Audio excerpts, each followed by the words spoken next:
সতীপীঠের কাহিনী আমরা কম বেশি সকলেই জানি। আজ আমি হিন্দু ধর্মের পবিত্র ৫১টি সতীপীঠের মধ্যে অন্যতম বহুলা সতীপীঠে দাঁড়িয়ে আছি। পুরাণ মতে এখানে দেবী সতীর বাম বাহু পতিত হয়েছিল।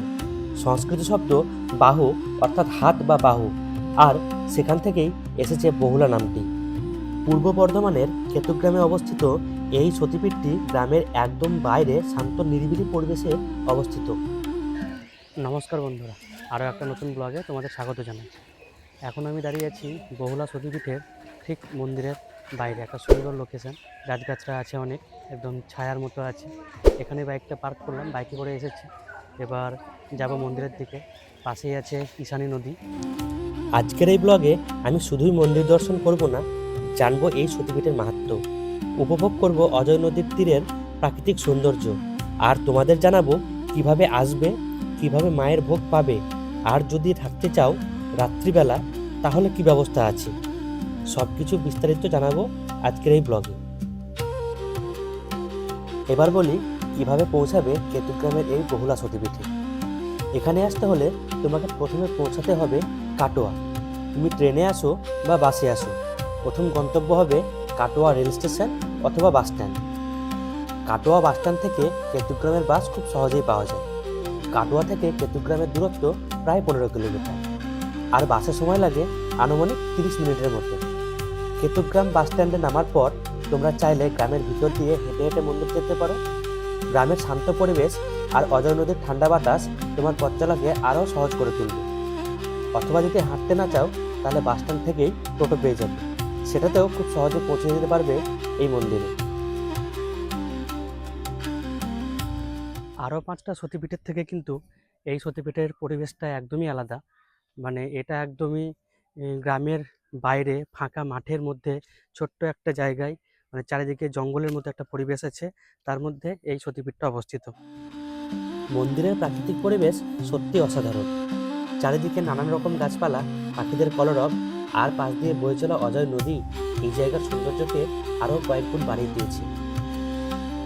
মন্দির চত্বরে প্রবেশ করার সঙ্গে সঙ্গেই মনে হলো আমি যেন বাইরের কোলাহলময় পৃথিবী থেকে সম্পূর্ণ এক আলাদা জগতে চলে এসেছি। এক গভীর প্রশান্তি চারিদিকে ছড়িয়ে আছে। মূল মন্দিরের সামনেই রয়েছে একটি নাট মন্দির। নাট মন্দিরের এক পাশে বিরাজ করছেন মহাদেব, আর অন্য পাশে রয়েছেন হনুমানজি আর নন্দী মহারাজ। এরপর আমি মূল মন্দিরে প্রবেশ করে মা বহুলার দর্শন করলাম। মায়ের সাথে এখানে পূজিত হন সতীর ভৈরব। এক পাশে সেই ভৈরবের মূর্তি, আর মন্দিরের এক পাশে রয়েছে অষ্টভুজ রূপে গণেশের মূর্তি। পুজো শেষ হওয়ার পর পুরোহিত মশাই আমাকে মায়ের প্রসাদ দিলেন।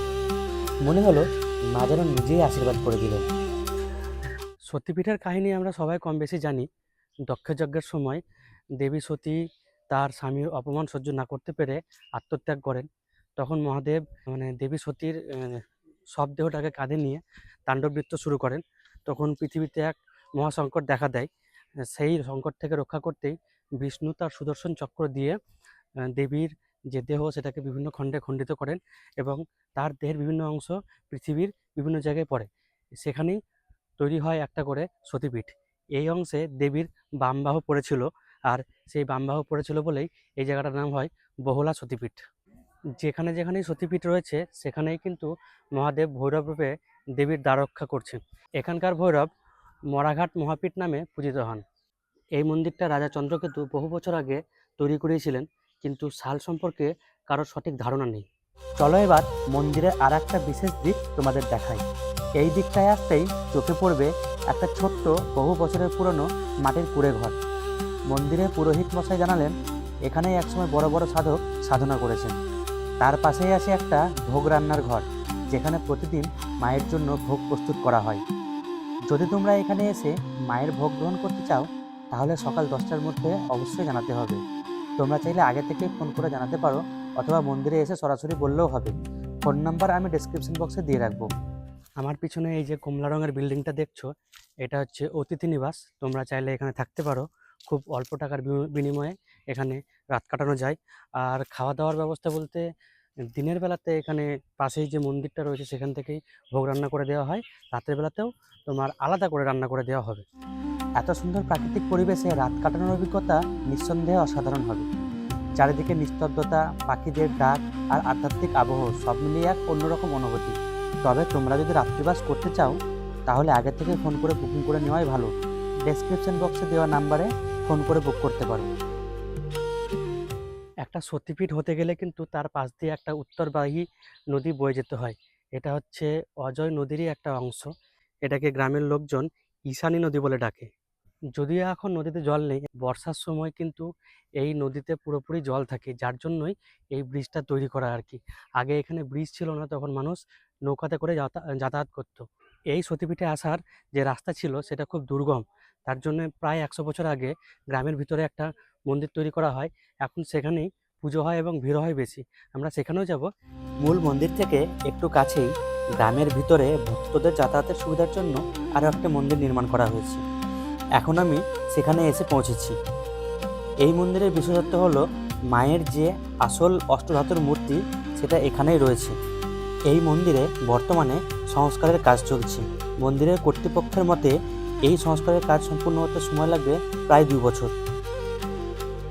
এই মন্দিরেও মায়ের নিত্য পুজো হয় এবং মায়ের নিয়ম মেনে ভোগ দেওয়া হয়। মায়ের মন্দির সবই ভালো, তবে তোমরা যদি আমাকে পার্সোনালি জিজ্ঞেস করো আমাকে কোন মন্দিরটা বেশি ভালো লেগেছে, আমি বলবো গ্রামের বাইরে অজয় নদীর তীরে যে মন্দিরটা আছে সেটাই আমার বেশি ভালো লেগেছে। আজকের মতো এই পর্যন্তই। যদি ভিডিওটা তোমাদের ভালো লেগে থাকে তাহলে অবশ্যই একটা লাইক দিও, তোমার বন্ধুদের সঙ্গে শেয়ার করো, আর এরকম আরও নতুন নতুন ভ্রমণ আর তীর্থস্থান দেখার জন্য চ্যানেলটাকে সাবস্ক্রাইব করতে একদম ভুলবে না।